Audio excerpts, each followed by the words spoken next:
Shalom, selamat pagi Bapak Ibu yang dikasihi Tuhan. Satu anugerah yang Tuhan berikan dalam kehidupan kita semua. Kita masih diberi kesempatan untuk beribadah pada pagi hari ini. Sekalipun Bapak Ibu ada di rumah, kita beribadah online, tetapi biarlah roh kita tetap menyala-nyala di dalam Tuhan. Mari kita persiapkan hati kita untuk memuji, membesarkan nama Tuhan. Mari kita sama-sama bersatu di dalam doa. Tuhan Yesus, kami mengucap syukur pagi hari ini Tuhan. Kami rindu untuk memuji, membesarkan nama-Mu Tuhan. Membawa seluruh hidup kami, hati kami Tuhan, untuk mempersembahkan sebagai satu persembahan yang hidup, kudus dan berkenan di hadapan Tuhan. Terima kasih Tuhan Yesus, terima kasih. Di dalam nama Tuhan Yesus kami mengucap syukur. Sama-sama yang mau bersuka cita, katakan amin.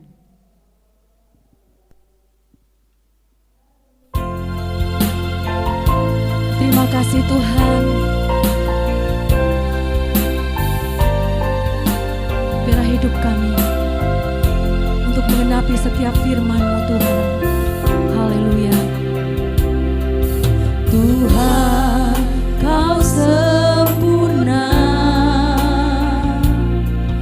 dalam rencana-Mu dan karya-Mu.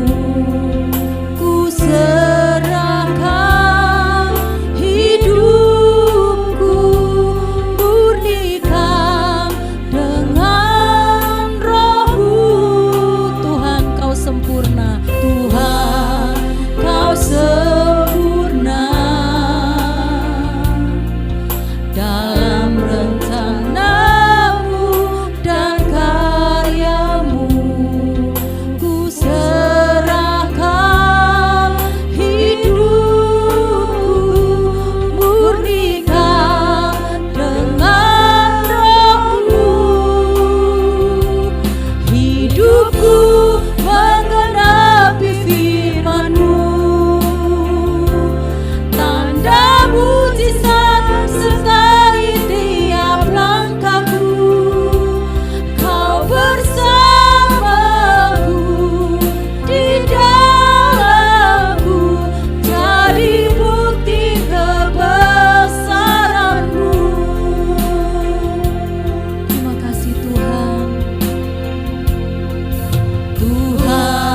Haleluya. Engkau Tuhan, sobat yang setia, tidak pernah mengecewakan kami, baik saat kami susah, saat kami sendirian. Engkau Allah yang tetap setia. Haleluya.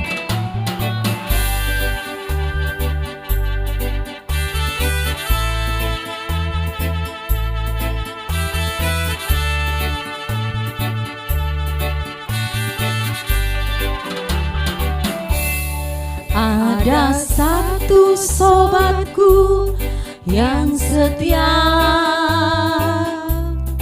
tak pernah dia tinggalkan diriku. Di waktu aku susah, waktuku sendirian, dia selalu menemani diriku.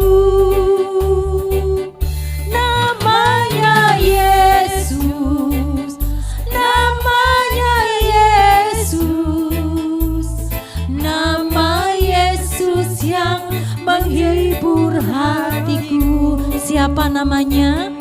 Namanya Yesus. Namanya Yesus. Nama Yesus yang menghibur hatiku.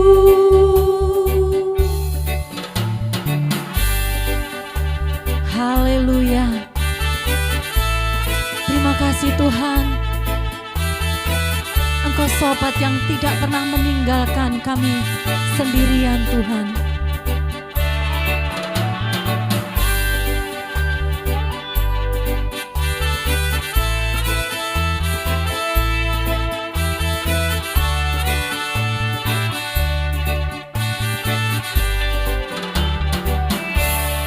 Ada satu sobatku yang setia,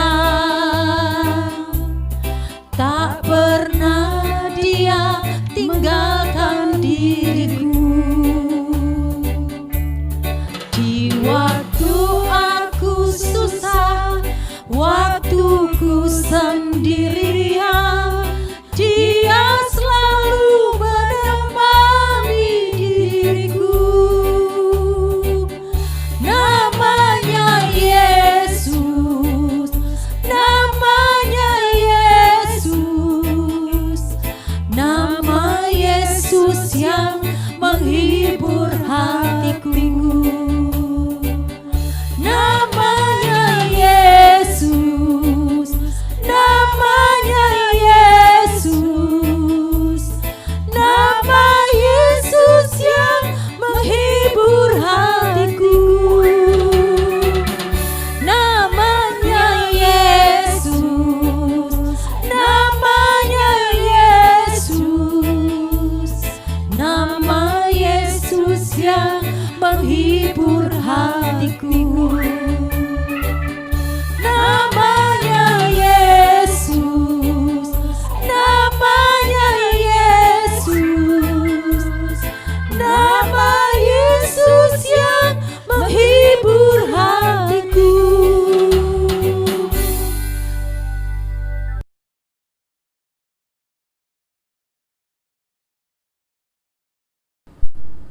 Shalom.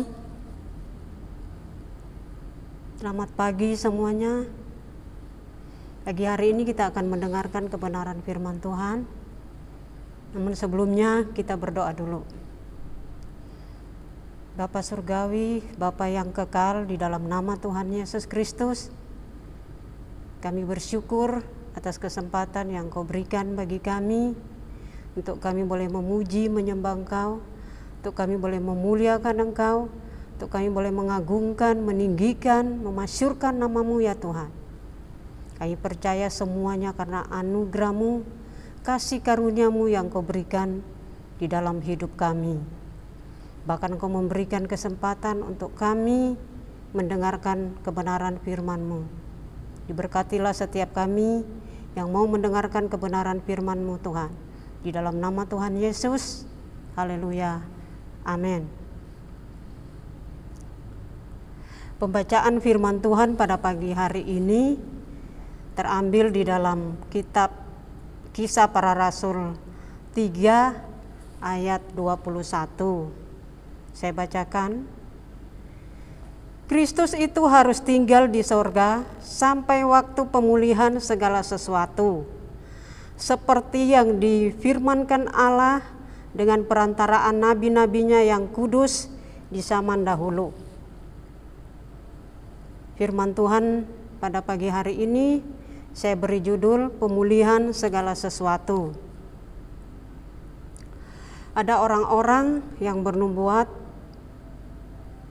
bahwa kedatangan Tuhan akan terjadi pada tanggal A, bulan A, dan tahun A. Kedatangan Tuhan akan terjadi pada tanggal B, tahun B, dan tahun B. Tetapi sampai pada saat ini kenyataannya Tuhan itu belum datang. Mengapa hal itu terjadi? Karena di dalam firman Tuhan tadi dikatakan bahwa Kristus itu harus tinggal di sorga sampai pemulihan segala sesuatu. Kenapa Tuhan belum datang? Karena Tuhan mau memulihkan segala sesuatu baru Tuhan datang. Berbicara tentang pemulihan atau restorasi, ada dua pengertian. Pertama, mengembalikan sesuatu yang tercuri, sesuatu yang hilang, atau membentuk kembali. Yang kedua, membentuk kembali sesuatu dari awal, semula atau seharusnya. Jadi pengertian tentang pemulihan adalah pengembalian kepada posisi semula dengan memperbaharui atau membentuk kembali sesuatu yang sudah hilang atau tercuri. Apa yang selama ini sudah tercuri yang harus dipulihkan oleh Tuhan? Yang pertama, pemulihan hubungan antara manusia dengan Allah. Di dalam kitab Kejadian pertama ayat 26 dikatakan bahwa baiklah kita menjadikan manusia itu menurut gambar dan rupa Allah. Jadi manusia pertama itu diciptakan oleh Allah itu menurut gambar dan rupanya. Artinya seluruh sifat-sifat Allah ada di dalam diri manusia yang pertama itu. Bahkan Allah menempatkan manusia pertama itu di suatu taman di Eden untuk mereka bisa mengusahakan, mengolah, dan menikmati segala sesuatu yang sudah disediakan di dalam taman itu.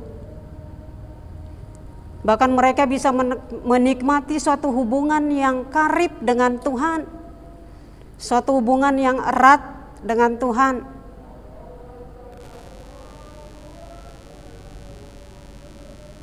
Namun Allah melihat semua yang mereka lakukan itu tidak sesuai dengan yang diharapkan oleh Allah.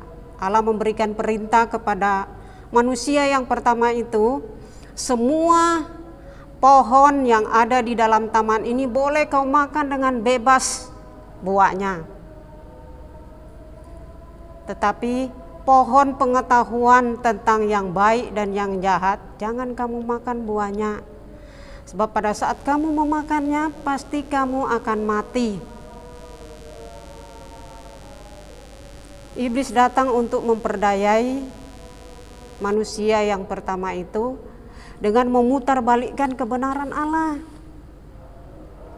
Namun manusia pertama itu lebih mendengarkan perkataan iblis daripada perkataan Allah. Sehingga mereka memakan buah pengetahuan yang baik dan yang jahat itu. Namun ketika mereka memakan buah pohon pengetahuan yang baik dan yang jahat itu, pada saat itu mereka tidak mati. Itu artinya hubungan antara Allah dengan manusia itu terputus. Hubungan antara manusia dengan Allah itu menjadi rusak. Hubungan antara manusia dengan Allah itu menjadi mati pada saat itu. Bahkan akibat dari pelanggaran yang mereka lakukan, dosa itu masuk ke dalam kehidupan mereka. Manusia hanya cenderung untuk berbuat jahat karena lewat pelanggaran yang mereka lakukan. Bahkan Tuhan katakan di dalam Roma 3 ayat 10 dikatakan bahwa tidak ada lagi seorang pun yang benar, seorang pun tidak. Artinya oleh karena pelanggaran dari manusia yang pertama itu, dosa itu telah menjalar sampai kepada kita saat ini. Sehingga Allah mendapati bahwa di bawah kolong langit ini tidak ada satupun lagi yang benar, seorang pun tidak. Semua orang telah menyeleweng, semua orang telah berbuat jahat. Manusia berusaha untuk menyelamatkan diri mereka, tetapi segala usaha yang mereka lakukan hanyalah sia-sia. Cara satu-satunya untuk kembali mereka diselamatkan, Allah harus datang sebagai manusia ke dalam dunia ini. Bahkan dia harus mati di atas kayu salib. Lewat kematiannya di atas kayu salib, dia memperdamaikan kembali dirinya dengan manusia. Manusia kembali bisa berhadapan langsung dengan Tuhan. Manusia bisa berhubungan lagi dengan Tuhan karena lewat pengorbanannya. Di dalam 1 Petrus dikatakan bahwa Allah telah menebus kita dari cara hidup kita yang sia-sia dengan darahnya yang mahal. Jadi harga kita itu begitu berharga. Harga kita itu begitu mahal. Dengan pengorbanan Kristus, dengan darahnya yang mahal, Allah telah membeli kita dengan darahnya. Sehingga lewat darahnya dia telah membuka jalan yang baru bagi kita. Kita yang dahulunya jauh, kita yang dahulunya jahat, yang dahulunya kehilangan kemuliaan Allah, yang dahulunya rupa dan gambar Allah itu hilang di dalam diri manusia. Artinya sifat-sifat Allah itu hilang di dalam diri manusia. Sehingga sifat-sifat manusia sudah sama seperti binatang. Binatang saja masih bisa menyayangi anaknya. Tetapi manusia sekarang bisa membunuh orang tuanya bisa membunuh anaknya. Jadi sudah melebihi dari sifat-sifat binatang, tidak lagi memiliki sifat-sifat Allah itu di dalam diri manusia. Karena manusia itu hanya cenderung untuk berbuat jahat. Seperti anaknya Adam dan Hawa, Kain dan Habel. Kain bisa membunuh adiknya tanpa dia merasa bersalah. Bahkan ketika Tuhan bertanya kepada Kain, "Di manakah adikmu?" Tetapi Kain menjawab, apakah aku penjaga adikku? Dia bisa berkata seperti itu oleh karena apa? Di dalam hatinya hanya ada kemarahan, hanya ada kejahatan di dalam hatinya. Itulah yang terjadi di dalam diri manusia. Dan Allah harus datang ke dalam dunia ini untuk mengembalikan segala sesuatu yang sudah hilang itu, segala sesuatu yang sudah rusak itu, mau dikembalikan Allah di dalam diri kita, sehingga kita boleh berkomunikasi lagi dengan Allah dengan akrab, yaitu lewat pengorbanan Kristus di atas kayu salib. Dia melakukan itu satu kali untuk selama-lamanya di dalam diri manusia. Bahkan manusia itu sudah kehilangan kemuliaan Allah. Gambar yang sudah diberikan di dalam diri kita itu menjadi rusak. Dan itu harus dipulihkan oleh Tuhan di dalam diri kita. Jadi melalui kematiannya di atas kayu salib, dia telah membuka jalan yang baru bagi kita, sehingga tidak ada lagi penghalang yang menghalangi kita untuk datang kepada Tuhan. Tidak ada lagi sekat yang menghalangi kita untuk datang kepada Tuhan. Kalau zaman dahulu perjanjian lama, ketika bangsa Israel adalah bangsa pilihan Tuhan untuk datang mempersembahkan sesuatu, korban kepada Tuhan, harus melalui seorang perantara, yaitu imam.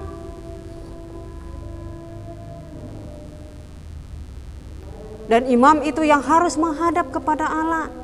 Jadi ada satu di dalam kemah Musa itu ada halaman, ruang suci dan ruang maha suci. Jadi imam itu yang harus menghadap ke hadirat Tuhan. Di dalam tabut perjanjian itu, di mana kehadiran Tuhan itu nyata. Jadi imam itu yang harus masuk ke dalam ruang maha suci untuk bisa mempersembahkan korban bangsa Israel kepada Tuhan. Dan imam besar yang kita miliki saat ini adalah Kristus.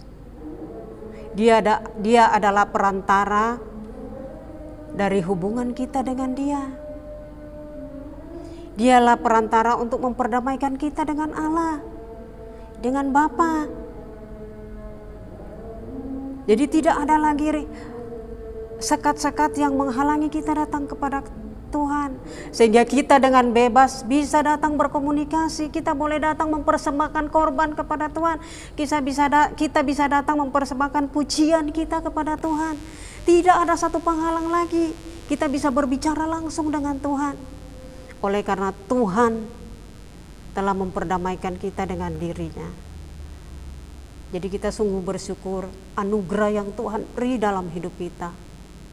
Kita yang harusnya sudah terpisah dari Allah, terhilang dari Allah. Dan ini adalah sesuatu yang sangat mengerikan di dalam hidup kita ketika kita terpisah dari Allah.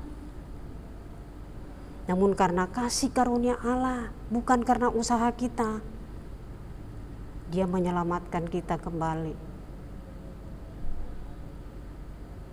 Lewat pengorbanan Kristus, lewat darahnya yang Dia sudah tumpahkan di atas kayu salib. Sebenarnya kita yang perlu digantung, tetapi Kristus menggantikan posisi kita di atas kayu salib.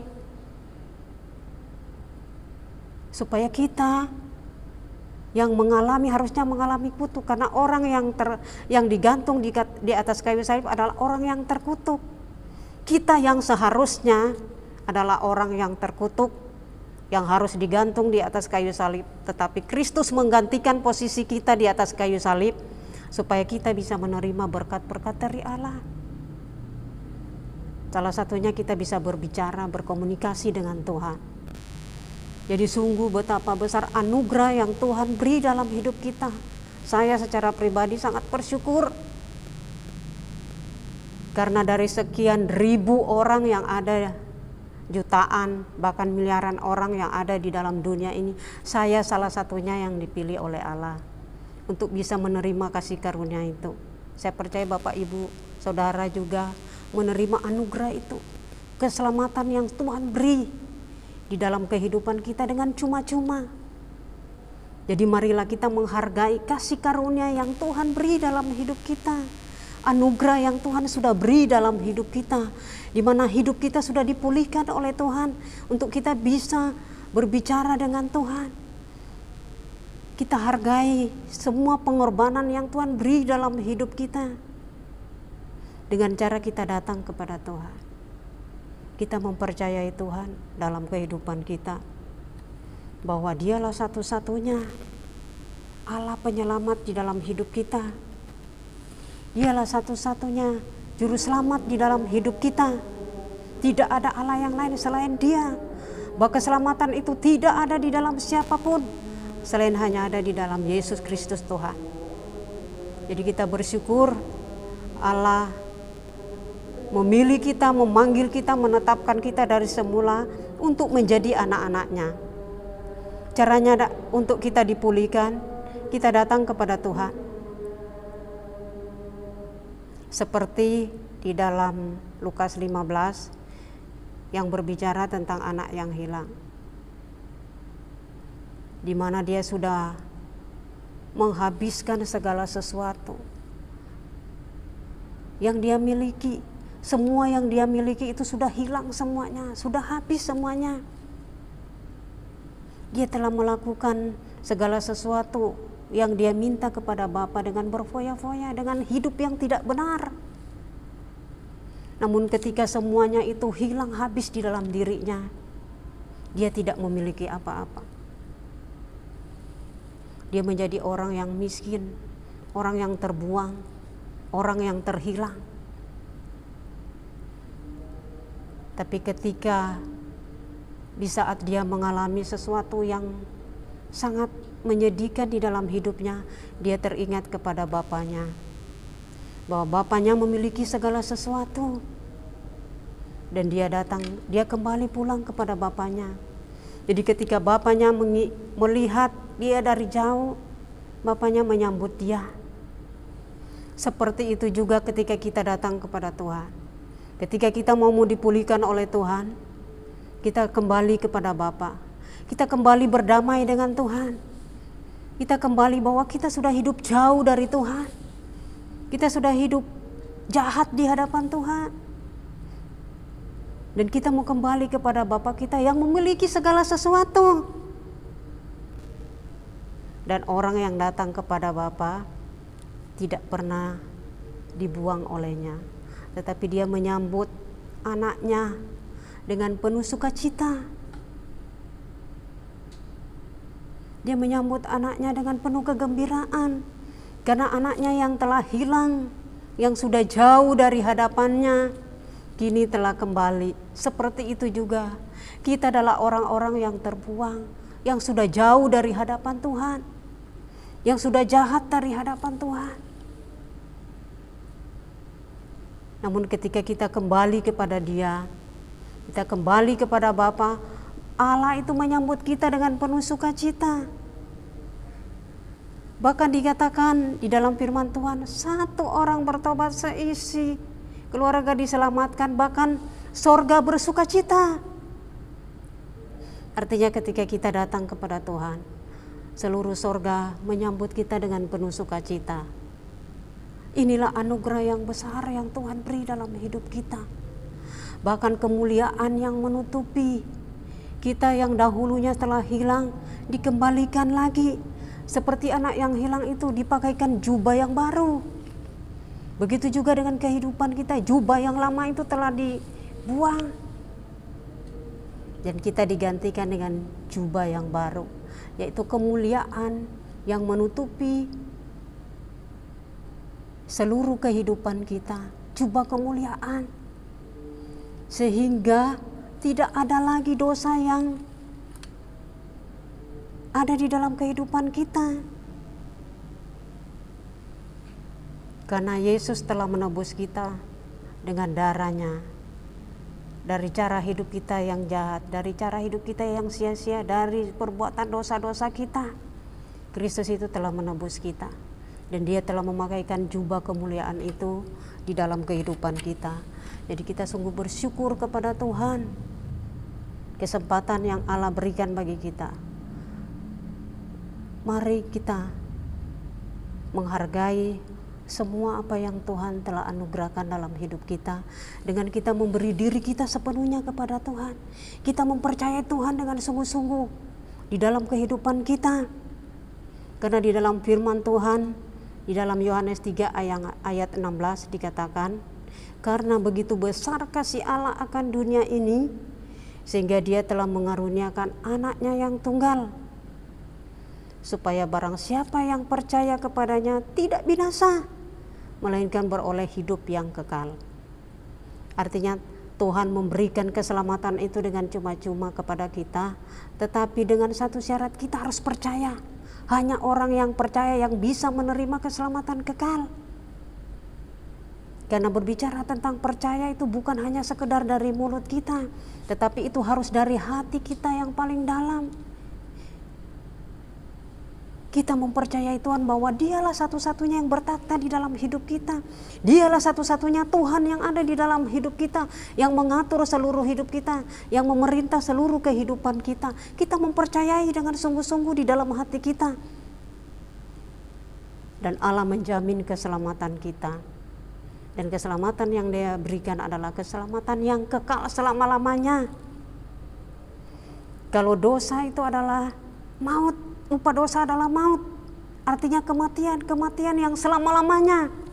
Tetapi Allah datang memberi hidup bagi kita, hidup di dalam kekekalan. Jadi kita bersyukur karena kita memiliki Allah yang hidup, yang telah mati, yang telah bangkit dan hidup bagi kita. Dialah yang telah menyelamatkan hidup kita. Kita bangga punya Allah seperti itu. Karena tidak ada Allah lain di dalam dunia ini selain di dalam Yesus Kristus yang bisa menjamin seluruh kehidupan kita. Dialah satu-satunya jalan kebenaran dan hidup. Tidak ada seorang pun yang bisa datang kepada Bapa tanpa melalui Yesus. Jadi Yesus itu adalah satu perantara di dalam hidup kita. Dia adalah perintis di dalam kehidupan kita. Dia adalah jembatan di dalam hidup kita untuk kita bisa datang kepada Bapa. Ini sangat luar biasa di dalam hidup kita. Allah yang kita punya itu adalah Allah yang luar biasa. Allah seperti itulah yang harus kita percayai sepenuhnya di dalam hidup kita. Jadi untuk kita bisa dipulihkan oleh Tuhan, kita hanya datang kepada Tuhan, mengaku segala kesalahan kita, segala dosa-dosa kita yang dulu. Karena kita mewarisi dosa dari nenek moyang kita, yaitu Adam dan Hawa. Kita mengakui segala dosa-dosa itu. Dan Allah membuang segala dosa-dosa kita itu sampai ke tubir-tubir laut. Dan Dia tidak mengingat lagi segala perbuatan dosa-dosa kita. Yang Dia ingat adalah kasih karunia anugerah yang Dia telah berikan di dalam hidup kita dengan cuma-cuma. Jadi itu tentang pemulihan hubungan antara manusia dengan Allah. Yang kedua adalah pemulihan tentang pujian penyembahan, atau bisa dikatakan pemulihan Pondok Daud yang sudah roboh. Di dalam firman Tuhan di dalam Amos 9 ayat 11 dikatakan, janji mengenai keselamatan. Pada hari itu aku akan mendirikan kembali Pondok Daud yang telah rubuh. Aku akan menutup pecahan dindingnya dan akan mendirikan kembali reruntuhannya. Aku akan membangunnya kembali seperti di zaman dahulu kala. Jadi berbicara tentang Pondok Daud atau pujian penyembahan kepada Tuhan, itu harus dipulihkan di dalam hidup kita. Istilah dari Pondok Daud itu bisa dikatakan tabernakel Daud atau kemah Daud, karena Daud sendiri yang membangunnya. Tujuannya dari Daud mendirikan Pondok Daud atau kemah Daud supaya dia menjadikan Tuhan itu sebagai pusat dari pujian dan penyembahan kepada Tuhan. Dia menginginkan bahwa hanya Tuhanlah satu-satunya yang menjadi pusat perhatian.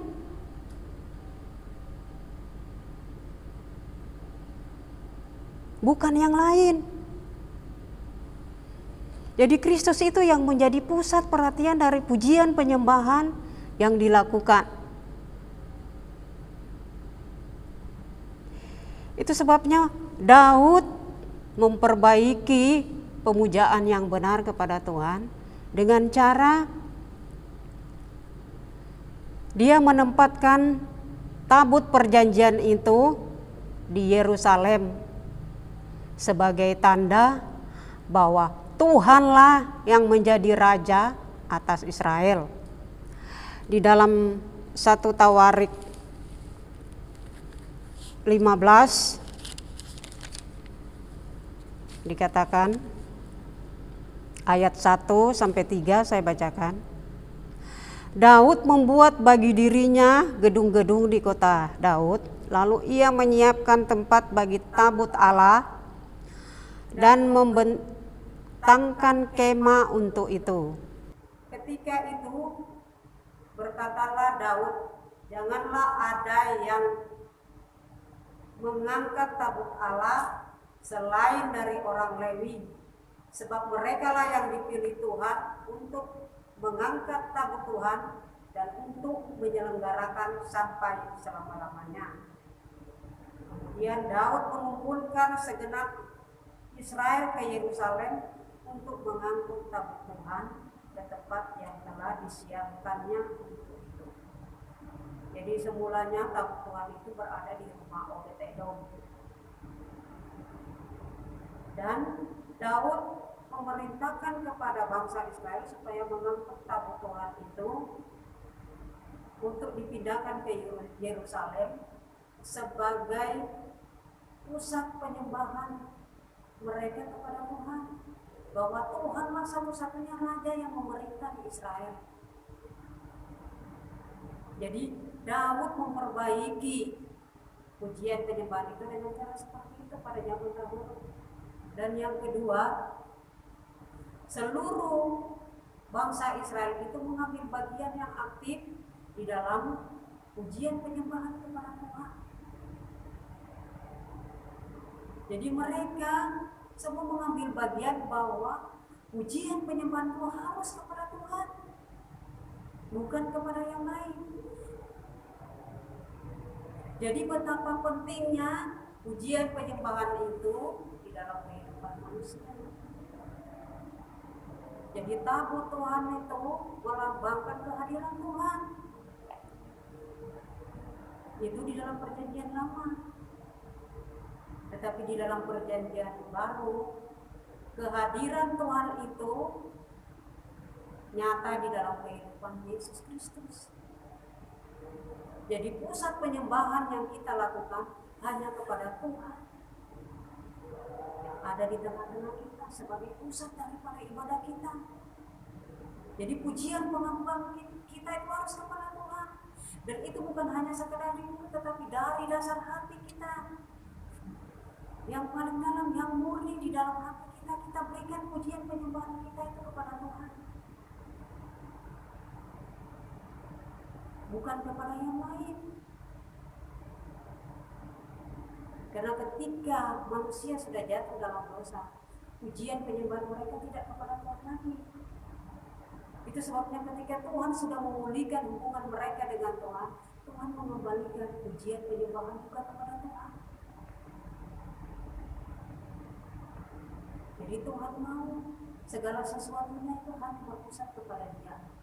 Karena segala sesuatu itu berasal dari Dia, oleh Dia, untuk Dia, dan bagi Dia lah segala kemuliaan. Jadi segala sesuatu hanya dari Tuhan, untuk Tuhan, bagi Tuhan, dan semuanya hanya untuk Tuhan. Apapun yang kita lakukan, semuanya hanya berpusat kepada Tuhan. Karena di kekekalan itu atau di surga itu tidak ada lagi suatu nubuatan, bahasa roh tidak ada lagi. Yang ada di sana hanya pujian penyembahan terus-menerus yang dilakukan kepada Tuhan, kepada anak domba yang ada di tengah-tengah tahta. Itu yang dilakukan di surga. Jadi pujian penyembahan itu yang kita lakukan di bumi ini adalah gambaran yang ada di surga.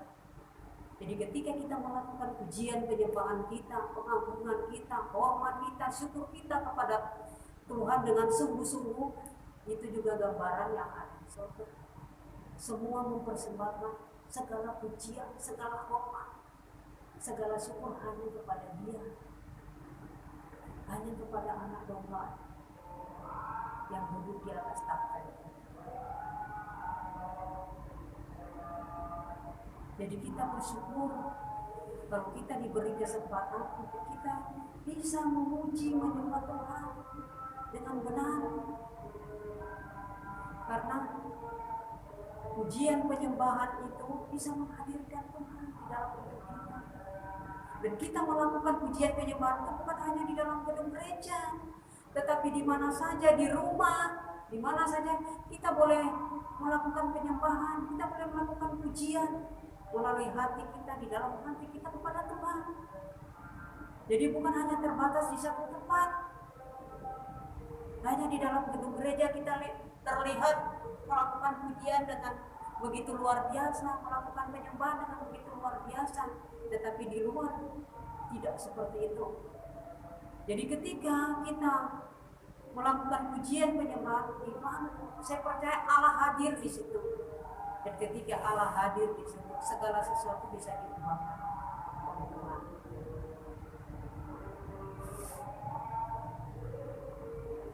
Biarlah